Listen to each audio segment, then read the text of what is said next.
Das Ganze kann natürlich auch Folgen haben für Deutschland, für Europa. Darüber möchte ich sprechen mit dem Migrationsexperten Gerald Knaus. Vielen herzlichen Dank für Ihre Zeit. Ja, schönen guten Tag. Ja, das Ganze ein Bürgerkrieg, ein Konflikt, den es schon seit vielen Jahren gibt. Er war etwas eingefroren worden. Was könnte dieses neue Entfachen in Syrien für Deutschland, für Europa bedeuten? Die Menschen, die werden ja mit Sicherheit versuchen, Schutz vor dem Krieg und den Bomben zu finden. Ja, also eigentlich sind beide Ihre letzten Beiträge extrem relevant, denn auch in der Ukraine entscheidet sich ja, wie viele Menschen in den nächsten Monaten, in den nächsten Jahren noch kommen werden vom Kriegsverlauf. Und in Syrien ist es so, dass in den letzten Jahren von den Menschen, die in Deutschland Schutz bekommen haben, die ganz überwiegende Mehrheit Syrer waren. Allerdings ist es seit einigen Jahren extrem schwierig für Menschen aus Syrien in die Nachbarländer zu fliehen. Die Türkei hat ihre Grenzen mit einer Absperrung fast undurchdringlich gemacht. Da stehen Soldaten. Was man nicht weiß, ist, wie sich diese Kämpfe, die jetzt laufen, auswirken auf die Möglichkeit von manchen zurückzukehren. Derzeit sieht es ja auch mit den russischen Angriffen auf die Stadt Aleppo wieder so aus, als beginnt eine neue, noch intensivere Phase der Kämpfe, was sicherlich nicht dazu führen wird, dass Menschen zurückkehren, sondern eher, dass noch mehr in den Norden Syriens fliehen, also an die Grenze zur Türkei, in die Region Afrin oder Idlib und dort Schutz suchen. Also sehr undurchsichtig, was hier kommen wird. Eines ist klar, die syrische Flüchtlingskrise ist noch lange nicht vorbei. Ja, und die Flüchtlingskrise und der Umgang damit ist natürlich in Deutschland gerade das Wahlkampfthema.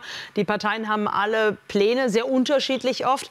Wie kann die Politik jetzt damit umgehen, wenn dort wieder aktiv gekämpft wird? Das Argument, dass man Leute dorthin zurückschicken kann, weil es sicher ist, verfängt ja dann immer schwieriger.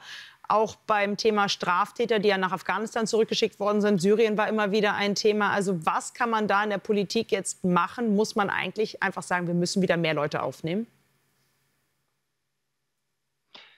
Also es gibt ja hier unterschiedliche Fragen. Die eine Frage ist, wie geht man mit verurteilten Straftätern um?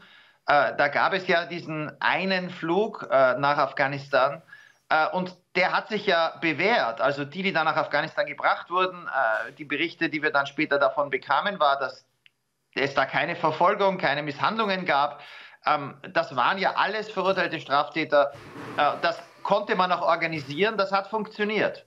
Mit Syrien war ich immer skeptisch, weil kein einziges europäisches Land es je geschafft hat, und aus guten Gründen mit Assad zu verhandeln. Jetzt wird es noch unmöglicher, aber Assad hat auch keinerlei Interesse, irgendwem entgegenzukommen. Also ich glaube, diese Idee, nach Syrien irgendwen zurückzubringen, war nie realistisch. Aber die andere Frage ist, wie gehen wir mit der irregulären Migration um, die nach Deutschland kommt, etwa über die Türkei.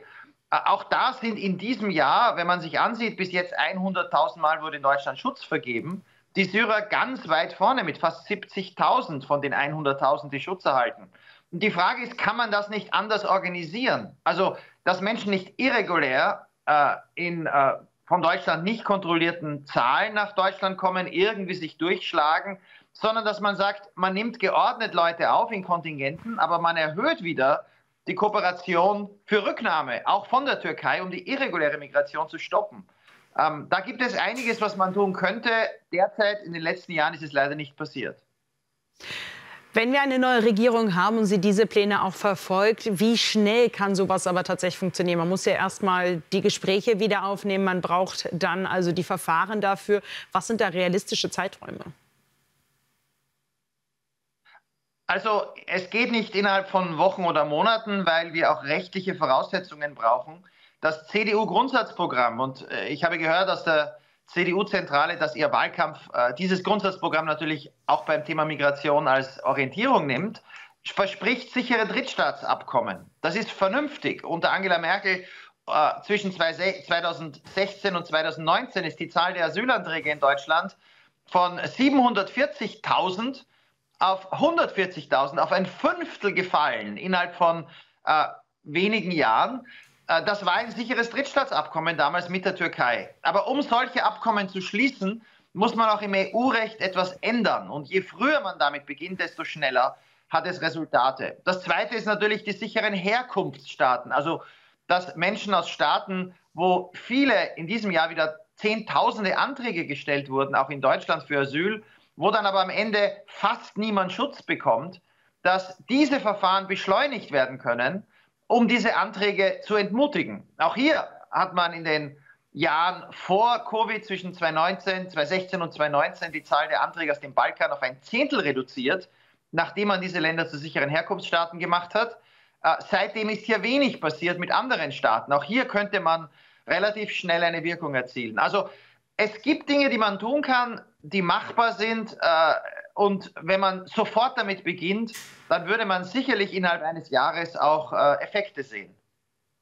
Gerhard Knaus, vielen herzlichen Dank für Ihre Einschätzungen zur aktuellen Migrationslage, vor allem mit Blick auf das, was jetzt aktuell in Syrien wieder passiert. Dankeschön. Ich danke Ihnen.